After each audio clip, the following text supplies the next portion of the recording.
I am going to continue the report that I began in the previous video. I'm looking to see if poverty might be a mediator that explains the relationship among high school graduation rate and violent crime rate. So now I'm going to focus on that aspect of the report.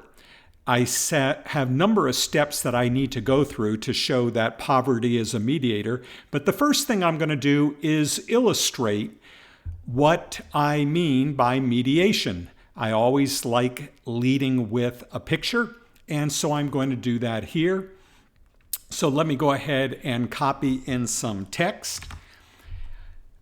And what I say is that some sociologists have proposed that high school graduation rates influence poverty rates because limited education can reduce earning potential. This suggests that poverty might be a potential mediating variable that explains the relationship of high school graduation rates to violent crime rates. That is, perhaps poverty is a more direct underlying source of crime than high school graduation. Figure 2 illustrates this model. Well, there is no figure 2. There's going to be a figure 2. And in fact, let me go ahead and put the caption for figure 2.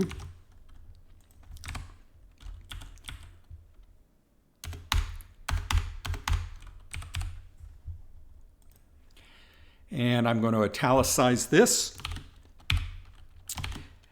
So I need a figure 2.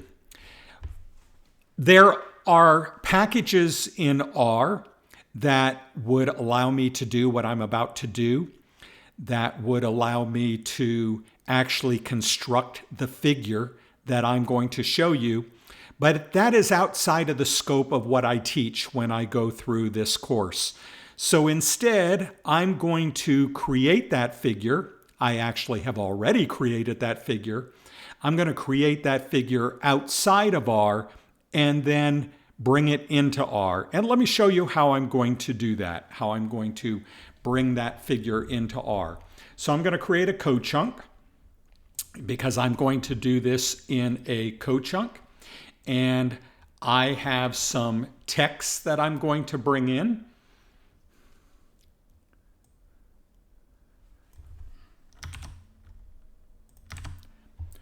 So let me walk through what this text is saying.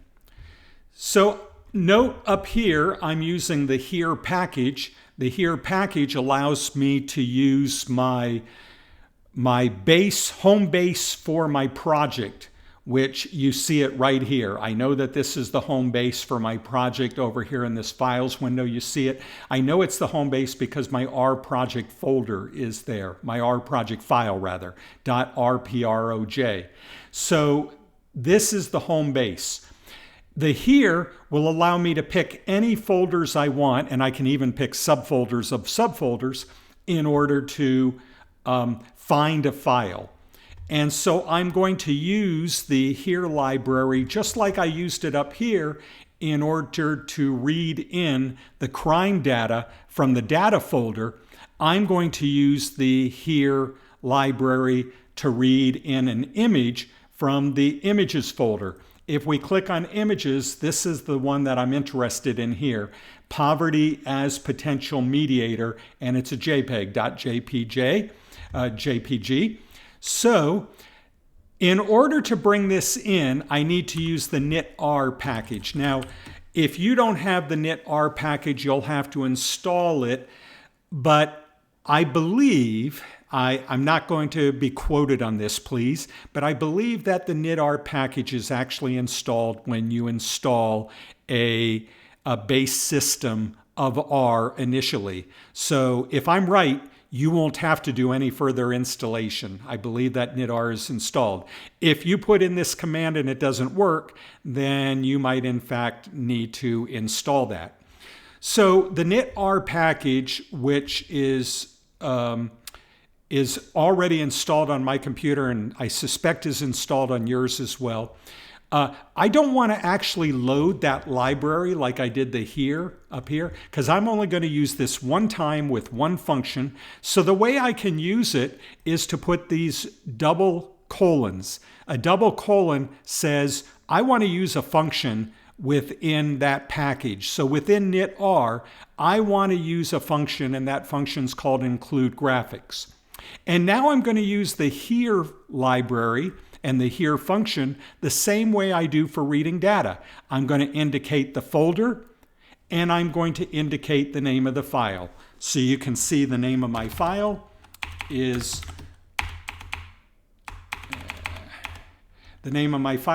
poverty as potential mediator .jpg.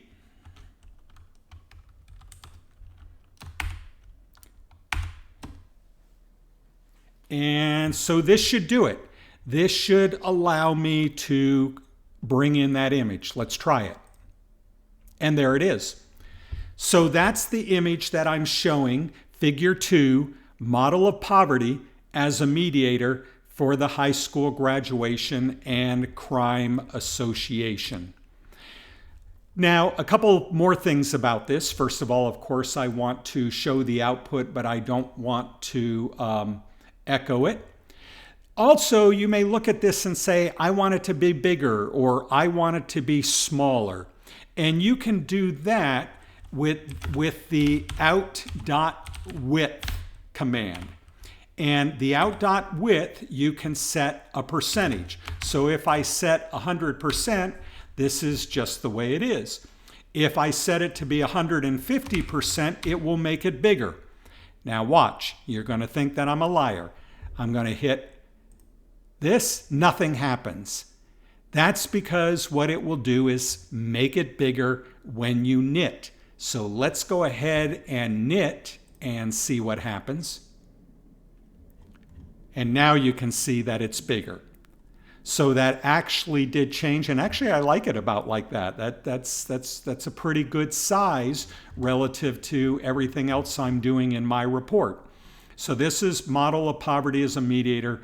High school graduation rate affects poverty, which in turn affects violent crime. That is if poverty is in fact a mediating variable. As my title says, I'm looking at the potential of poverty as a mediating variable. And just to prove to you that that out-width is working, let's set it to 15% instead of 150% and knit.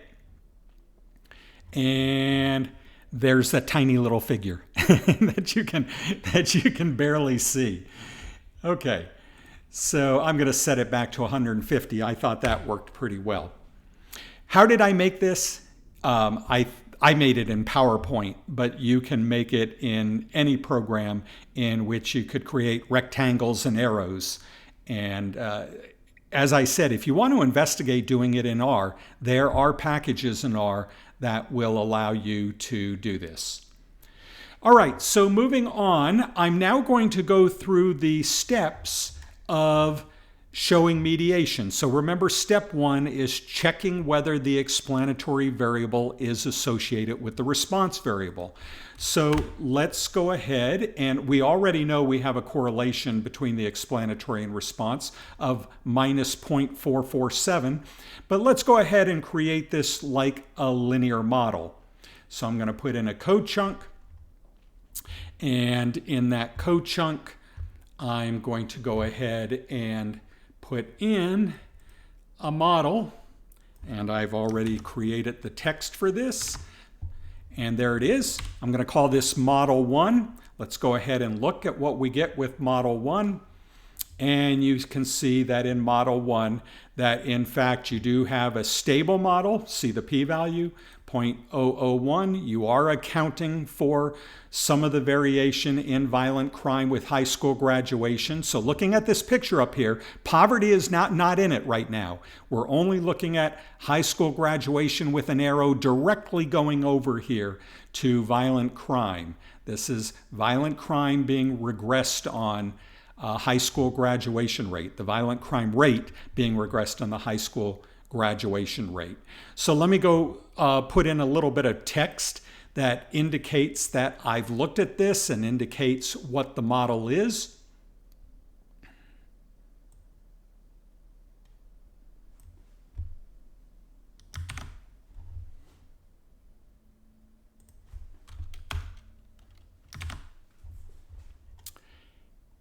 All right, here is a regression model that predicts the violent crime rate for the high school graduation rate.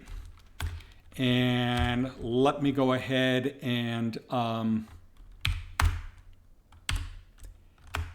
indicate this as a predicted value of crime rate. I'm going to put a little hat on that. The 2264 comes from right here, 2263.755. The minus 22 comes from here. If I was actually going to do a calculation with this, I'd want to retain more decimal points. But what I'm just trying to do is show the reader the relationship of high school graduation rate to crime rate, and really rounding it to 22 is going to allow me to more succinctly talk about this. So I'm going to do this, and there's what will come out. Crime rate with a hat over it equals 2264 minus 22 times the high school graduation rate. Notice there's no space there because once I put it in a formula with those dollar signs, all spaces are removed, but that's okay. I'm okay with that. And so I actually describe that relationship. For every % increase in the high school graduation rate, violent crime is reduced by 22 incidents per 100,000 people. How do I know that 100,000 people? Because that was back in my data code book. This model can account for 20% of the variation in crime rate among the states. How do I know it can account for 20% of the variation? Right here, the coefficient of determination, or multiple R squared, is 0.20. And percent's a special figure in R Markdown, so I'm going to put a slash in front of it to interpret it literally. High school graduation rate is a stable predictor. Let me go ahead and put this in dollar signs as a formula. I said p less than 0.01. I don't usually like saying p less than. I usually like saying the actual value, except that when it gets really small, so I've got multiple zeros after the decimal point, then I go ahead and say p less than 0.01. So, and that's the wrong p-value I'm pointing to. This says high school graduation rate is a stable predictor. I should be pointing at this one for high school graduation rate. Well, you might look and say, but wait a minute, they're the same. Yes, because it is simple linear regression here. But when we're doing multiple regression, when later on we add additional variables up here, then I'm going to want to look at that particular coefficient right there. In this case, that coefficient is the only thing in the model, that high school graduation rate.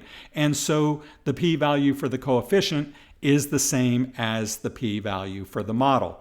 And so this is sort of a redundancy here when I said so the model has value in other years, that is outside of this study. That is, if 2005 is a representative year.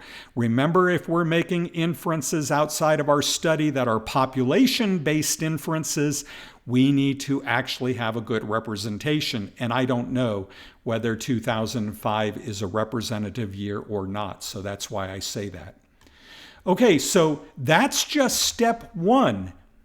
In the next video, we'll take on step 2 of checking for mediation. Before I go there, though, let's go ahead and look at this. Let me clean this up by, this time I don't want to show anything. I just want to run the code. I don't want to show anything because I don't want this to appear here in my report.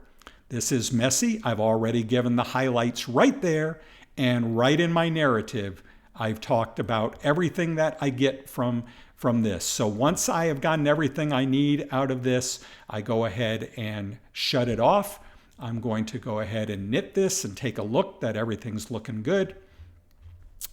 And yes, I think it looks fine. So I'm going to end this video, and we still have more steps to go to follow the classical method of showing that there is mediation.